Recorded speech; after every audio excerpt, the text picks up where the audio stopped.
First things first, how are you? Good, thank you. Yeah, Very good to hear. So before we jump into the album, I'd like to go back a couple of years.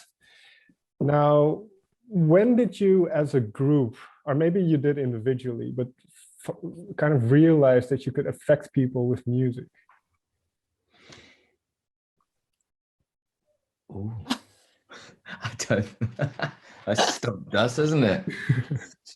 I don't know if this is going to answer your question, but I do remember the most move, like an experience I won't get back now, was when we played Blush at Reading Festival in 2014, and I grew up going to that festival, and it was like it was a dream of mine to always play there. And quite the crowd knew the words, and it was quite like a big crowd for us at that stage. And I remember like just being quite hit by like the power of hearing a song being sung back at us. You know, it probably had happened beforehand a bit, but I can remember really hearing it then and seeing the crowd and thinking like, we're at Reading and people know the words to Blush. So maybe that answers your question, I think. For you, maybe Ellie, as a songwriter more, did you kind of realize that early on that what you wrote in your bedroom might be something that people can connect with?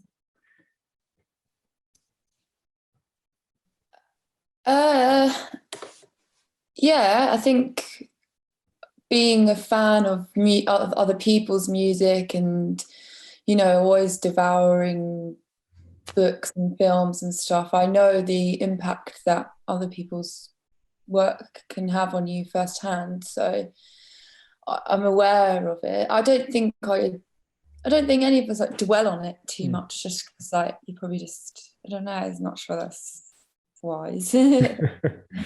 Well, the reason I ask is because obviously your previous two albums have been well received. So did that influence in a way kind of the importance you put on the songwriting process? Yeah, I think it does in a way. Like I think I like to think that, you know, you don't change the way you write songs because you have a bigger audience or anything. But I think, like you say, like if you do have one of those moments, like Joel was saying about when you watch people sing back your own words and stuff, I guess it kind of then maybe kind of you just are more aware that like they might have an impact. So you don't maybe, I mean, you should never think of lyrics as throwaway, but I think of them, they held a bigger importance to me because I was like, oh, people are listening to what we're saying rather than just like, I mean, there's a lot of people who listen to music without listening to the lyrics. I mean, that's just, I guess you were talking about the song as a whole, but in a lyrical sense. No, it's like you say, when I think when you don't have an album out yet, when you're just starting out, you don't really know that you have an audience, and now you do. So this is true for the music side as well. And in particular, this new album sounds very diverse, very like you tried everything in a way, or were allowed to try everything. So what was that like? That going into this process with a how did you find that sense of freedom within that process? I think maybe it's kind of a boring answer, but the more you do this, you do, even if it's subtly, you become a bit more confident. And it's like you're willing, even amongst ourselves, like it can be quite nerve-wracking still just showing demos for me to the band, let alone thinking like, well, am I confident enough to take it to a studio to go even further?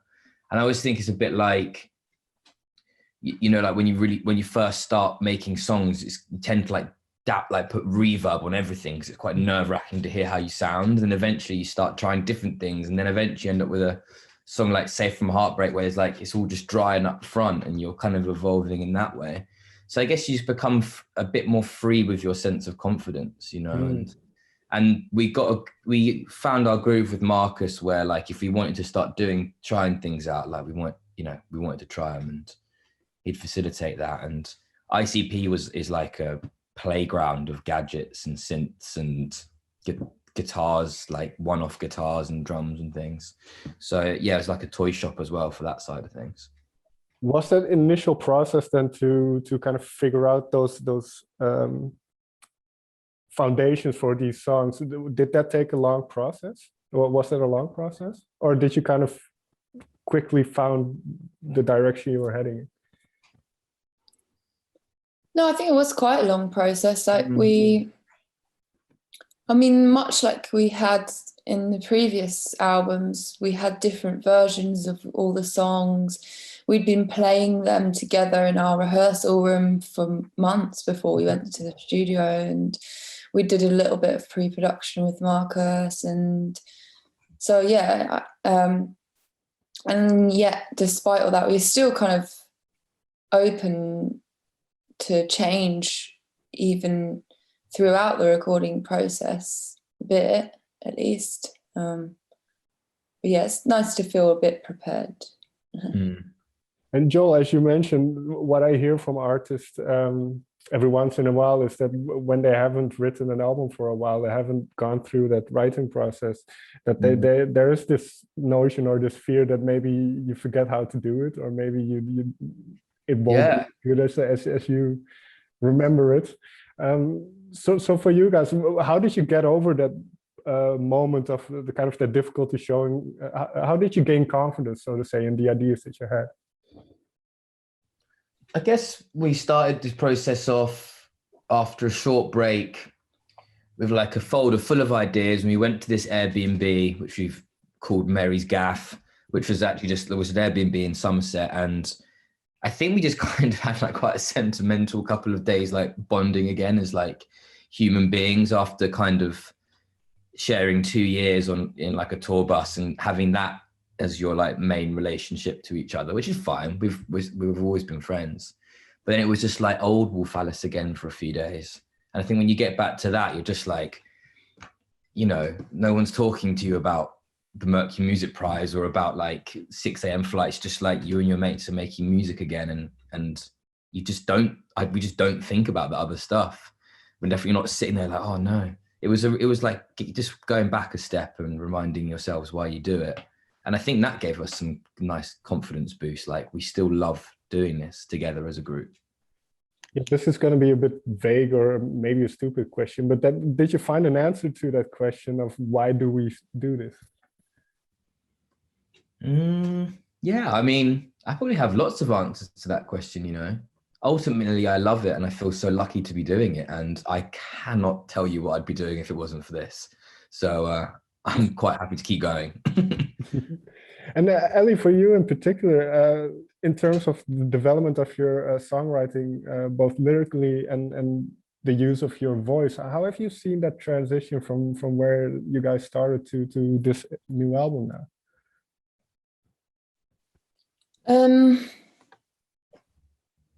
Yeah, I mean, I see a confidence in all four of us of like trusting that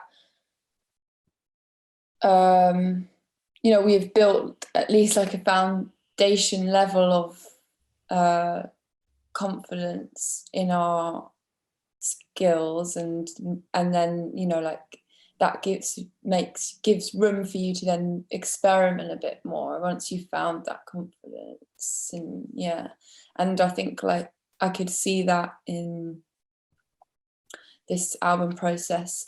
And it's not always that you then that also gives you the confidence to like step back sometimes, like I think when you're starting off, maybe it's like I need to show people that I can do this and that.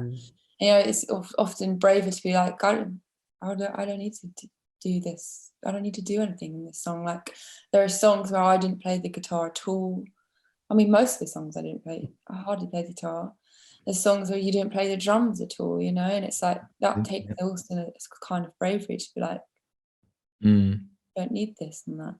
Yeah, and I read this somewhere where I think it said about these songs that are on the record that they all, if you strip them down, they're very simple in a way. And not maybe simple isn't the right word, but they can be stripped down to the bare bones and still hold up. So is that kind of I don't know. Is that kind of the core of songwriting? Kind of to make to have both something simple, but you can make it as difficult for yourself as you like? I think it depends what genre of music you play and what you listen to and what you write. But like, I do remember thinking, and in a lot of our when we were doing acoustic sessions, like stripped down sessions, radio sessions for the last two albums, the first two albums, a lot of them were really hard to translate into that kind of style. And I remember thinking like, why? That's weird. And it was a kind of conscious thing writing the third one, at least for some of the songs, where it was like, can these songs be stripped back to the bare bones and still be enjoyable and still sound really nice? Like, I would like to have songs that can do that. I don't know if we achieve that and if it matters either way. Do you know what I mean? But it was a thought that was running through my head. Yeah, it's the, go ahead. Campfire. It's the campfire test. You know, that thing about like whether you know, like there's a thing about like classic songs as work. You work on an acoustic guitar, even if it's, you know, if it's covered in like samples and synth. It's quite nice that something can always be broken down to just the idea of you singing around a campfire, playing "Safe from Heartbreak." So, and then the process of with Marcus of kind of coloring and all of that, all of those songs in. We don't obviously have time to go through all songs. So were there songs that, now that you look back on it, surprised you that you either came up with it or went through with it? I don't know if there's ones that surprised me, but there's ones that I'm proud we kind of stuck to our guns with certain sections, like the mid-late of Feeling Myself. Like, you know, I love Marcus, but he was always saying to me, like, I just don't understand why you want to do this bit. You know, is it necessary? But it was just like, to me, it's just a no-brainer, that piece of music. You know, it's just, it moves me, and I've heard it a million times, you know.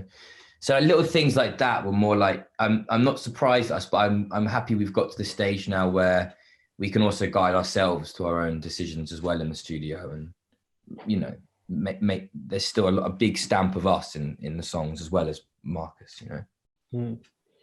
And for you, Ellie, was there something that just sticks out now that you're really glad that you tried?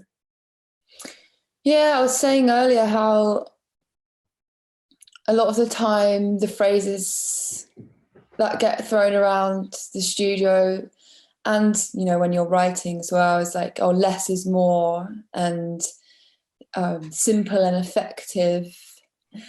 And I was conscious of that. And I think when we got to a point of, I don't think that is right for all songs. And, you know, there were certain songs where I was like trying to refrain from wanting to put 1 million things on it.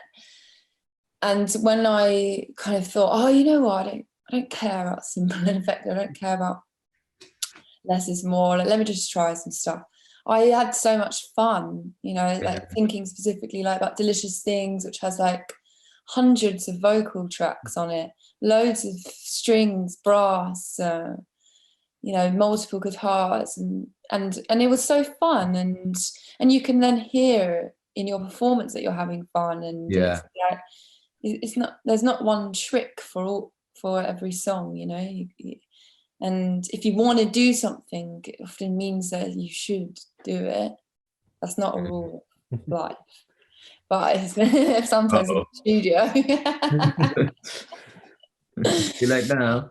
No, but I find it interesting that you say that, because one thing that struck me in listening to this album from start to finish is that the way you use your voice and the vocals, they're not the same on every song.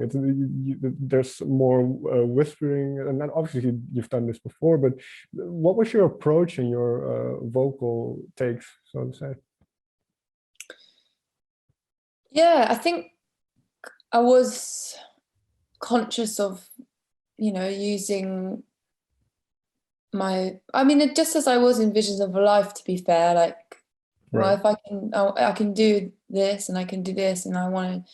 Yeah, I'm having more fun with using my voice as an instrument. I do recognize myself saying that in the last album too, to be fair. But yeah, just having fun with it, you know. Yeah. Fair enough. Let's go into a couple of songs a little bit deeper then. Joel, is there one song for which when Ellie showed you guys the lyrics that impressed you? Lyrics. Some of my favorite lyrics I've ever seen or heard rather from Ellie is for No Hard Feelings. I love that. I love it. And I've seen the reaction. Oh my God, I just feel really moved. That never happened. Oh no. Sorry, I don't know what just happened there.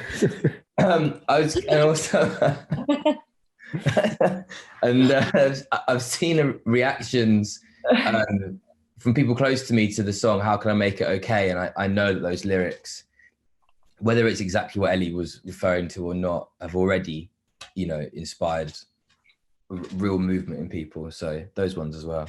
And in me, clearly. So. But I suppose that is kind of the magic in music, right? That people can find whatever they find in a song, in a lyric, in a sound. How is that for you as kind of the makers of it? Can you look objectively in a way at what you do yourself? Yeah, I find that really important when I'm writing stuff. I like, you know, like one of the biggest pleasures of making an album is when you finally know that other people have heard it and you can listen to it again as if you were listening through their ears. And I don't know how, because, you know, we listen to these songs, I mean, maybe actually thousands of times before anyone heard it. But then as soon as someone else had heard it, I could hear it again for the first time. And I love that, you know. I was listening to this podcast the other day, and this writer was saying how he feels when people say to him, like, oh, I loved your book, blah, blah, blah. Is it about this? And like, it reminds me of my experience when this happened to me. And he said it feels like he's failed when they have interpreted it wrong. And no matter how much they love it, even if a review comes out and it's describing what it's about, even if they give it a 10-star review, whatever, he feels like a failure if it's the wrong interpretation. And I was like, no, I think that's like, I mean, if it's a wrong interpretation, it's something way terrible, then you'd probably feel a bit bad. But, you know, someone can take something sentimental from it and it was not what you saw in it. That's really cool in some way. I think that's how it's so unbelievable, such an unbelievable like medium of art is like, we were saying this earlier, you can hear something so specific and it will still mean something completely different for like the rest of its life, you know. It's amazing. It will just always have a new thing existing because of it. You know, it's very powerful. Yeah, and the way certain songs and then bits of songs are connected to memory and places and smells and all that stuff. Exactly. I mean, from your perspective then, Ellie, you mentioned you like people having multiple interpretations of songs, but they do start somewhere. But what was your approach? Because I read somewhere that it was part autobiographical, but also part of kind of storytelling. What, the whole album? Well, your songwriting, the lyrics. I don't have one way of writing, you know, but I feel like, yeah, for me, the songs that I feel like maybe are the better ones, in my opinion, they're like ones where perhaps I can build upon something that I've learned from my own experience or my own experiences, and then kind of mold into something that then is, you know, made tangible for other people too. So you know, that's where it becomes kind of a funny thing to, when people, you know, it's personal, but it's also not personal, you know, it's a blurred line kind of. Let's jump into one song in particular, because I think combined with Smile, that might be my favorite, but I really like How Can I Make It Okay? So what was the start of that track? Yeah, that's like, seems like such an old one. I can't quite remember the very beginnings of it. I remember like I had like in my notes on my phone, there was just How Can I Make It Okay? It was like something that I'd written down, which seems like such a bait line. Do you know what I mean? It's like so like simple. Best ones always are though. Like, but I'd written it down for a reason. Like I would never like think now like, oh, that would be a great lyric or anything. But I'd written it down for a reason, you know. So it must have. And then it was so, yeah, it's all one. Oh, except okay, like it's all like one syllable. So it was like already was like very rhythmic. So it's like, oh, this will be a great kind of hook. And I think I'd been listening to a lot of Christine and the Queens, and I love the emphasis she puts on like backing vocals in her album Chris, and probably in her other stuff as well. So yeah, that was like kind of the kind of direction, like this like emphasis on like rhythm and backing vocals, and that kind of made it like begin to be a kind of pop song. And yeah, and then like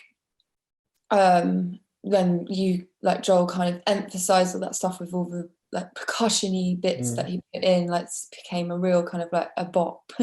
And then there are more songs like that. I felt it was very atmospheric, and like I said, very diverse. So some songs are more upbeat, some are more dreamy, ethereal.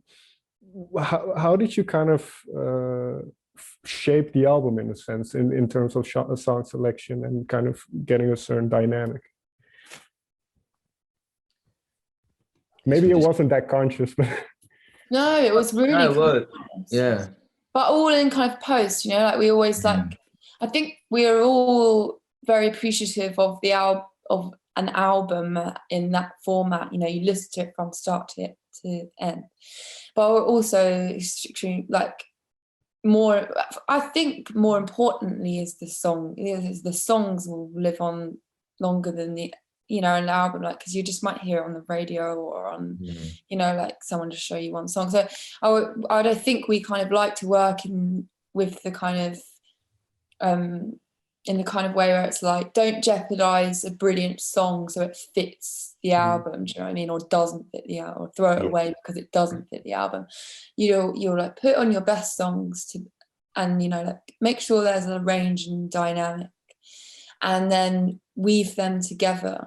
And I think for the first time we put in, like, we're always conscious of that, transitions and running order, intros, outros, stuff like that. For the first time we were afforded quite a lot of time to really think about it, and it was really enjoyable. Well, it was stressful because I wanted to get it right, but it was enjoyable because it's like super important to us, and it lent itself to us in more ways than one. Suddenly we could think of all these visuals that could work, making this album a visual album in many ways. And narratives came out that I don't think we had really seen were even there before, and running motifs and just like little gems of things that you could find, and so I do think we put in a lot of effort with that, but kind of afterwards. Right. Well, finally then, and Joel, you already mentioned kind of the live shows. Obviously, there's an absence of live music at the moment.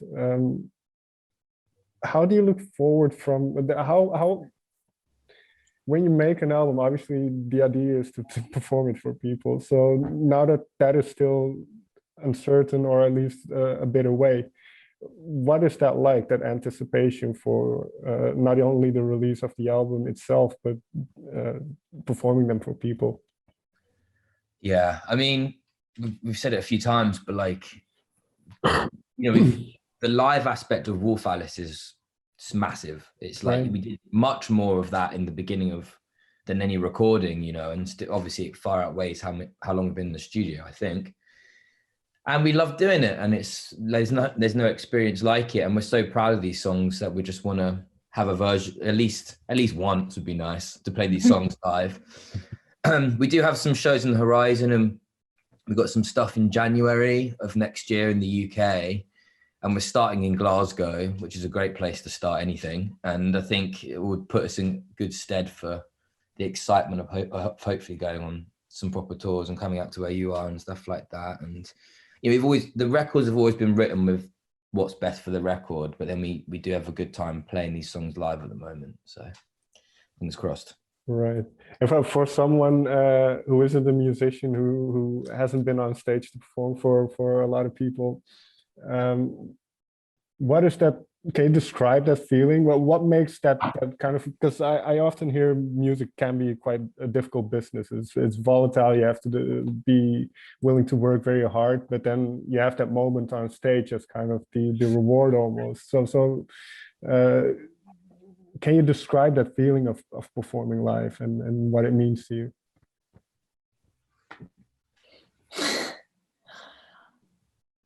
I think it's just so nice to have something that is like only, I mean, obviously people record your shows and whatever, but something that really only exists like there and then, like you can't really anticipate what it's going to be like, and we can a little bit, but yeah, I feel like it's really hard to navigate being in a band without a band like us anyway, without any shows. It's like everything's so like pre-thought out and overthought after. I agree. I concur. Do you know what I mean? And like in the show, it's just like it's not like that. You just for us, it's not like that. We're just kind of riding the wave of the music. God, that's terrible, isn't it? And yeah, and I really miss that kind of I don't really know how to describe what I'm saying, but that kind of like that presence, and that intimacy with the crowd, and it's just like I don't really know how else to replicate that. Really, I just don't really think you really can. But you can try, and it's cool that people are still trying. Well, as a final remark then, because what I really enjoyed about listening to the album was it was very unexpected. When I was halfway through, I didn't know what type of song or what kind of song would come next. So that was really exciting to kind of see, okay, what kind of song have they come up with next? So that's kind of the unpredictable nature that at least when you listen to an album for the first time, at least then you have that a little bit. That's cool, yeah. That's great. That's great to hear. Yeah. All right. Thank you so much for taking the time to talk with me. And yeah, I wish you all the best with the album. Hope you get to play very, very soon and for decent amounts of people. Yeah. So much. Yeah. Nice to see you.